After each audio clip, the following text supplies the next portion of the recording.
Buenas noches, ¿qué tal? Soy Amalia Padilla Torres, alumna de la Universidad Tecnológica del Perú, del curso de Filosofía del Derecho. A continuación, el tema a tratar es sobre el informe de inconstitucionalidad. Bueno, la acción de inconstitucionalidad es un proceso que permite que el Tribunal Constitucional revise y verifique si ciertas normas con rango de ley, como las leyes, los decretos legislativos y los decretos de urgencia, tratados, reglamentos del Congreso, las normas regionales y ordenanzas municipales, cumplen con los principios establecidos en la Constitución. En caso de que estas disposiciones vulneren la Constitución, ya sea en su contenido o en la forma en que fueron promulgadas, pueden ser declaradas inconstitucionales. En este caso expondré el expediente número 014 del año 2003, que fue subido el NIMA los 10 días del mes de diciembre del mismo año.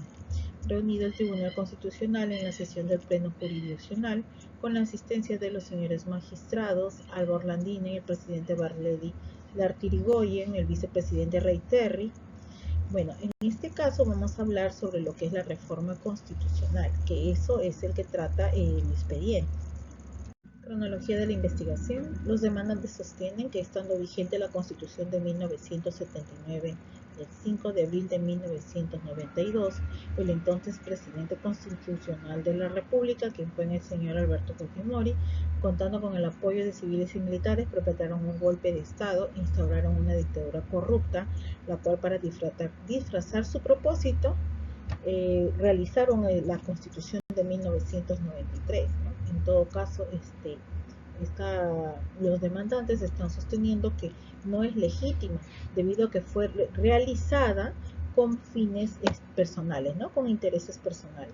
Análisis del caso propuesto. El Supremo interpreta y asume que no puede plantearse la inconstitucionalidad de toda la Constitución de 1993, pues no existiría un barómetro de referencia para su control.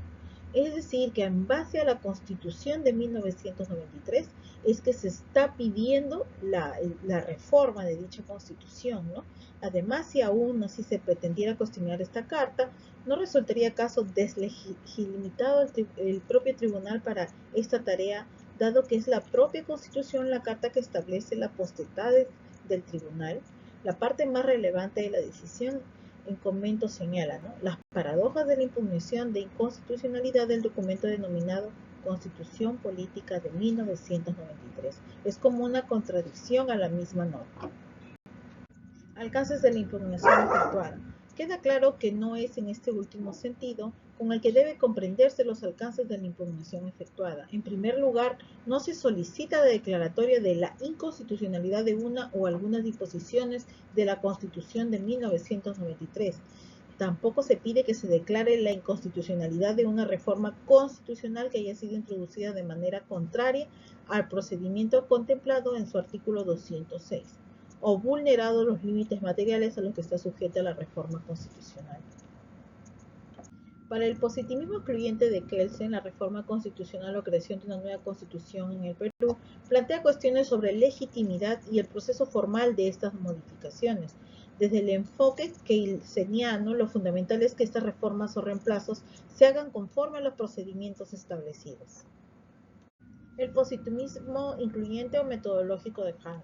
Para Hahn, una reforma constitucional es válida si sigue las reglas secundarias estipuladas por la Constitución, independientemente de si introduce o no principios morales nuevos. Esto permite que las reformas puedan tener un carácter más técnico o procesal sin depender directamente de cuestiones morales. Esta perspectiva de Hahn sobre la reforma constitucional subraya la importancia del procedimiento legal, dejando abierta la posibilidad de que ciertos elementos morales puedan influir en el proceso de reforma, pero sin que sea un requisito indispensable para la validez jurídica de la misma, es decir, por ejemplo, el gobierno de Alberto Fujimori, en el cual se estableció la Constitución de 1993, como ya todos sabemos, fue una dictadura llena de corrupción y de cosas que llevaron al fin y al cabo a que Fujimori renuncie y que salga a flote todo lo que él había realizado, lo que es la corrupción, ¿no? Para el positivismo crítico de Ferrajoli, desde la perspectiva de Ferrajoli, una reforma constitucional debe garantizar en primer lugar la protección y promoción de los derechos fundamentales, ¿no?, como es el derecho a la vida, derecho a la libertad, ¿no? Uno de los derechos fundamentales. En este caso, la Carta Magna, que es la constitución política que está en el primer rango de lo que es la pirámide de Kelsen, ¿no? Debe garantizarse, debe ser respetada. El realismo jurídico de Ross y su apartamiento del positivismo.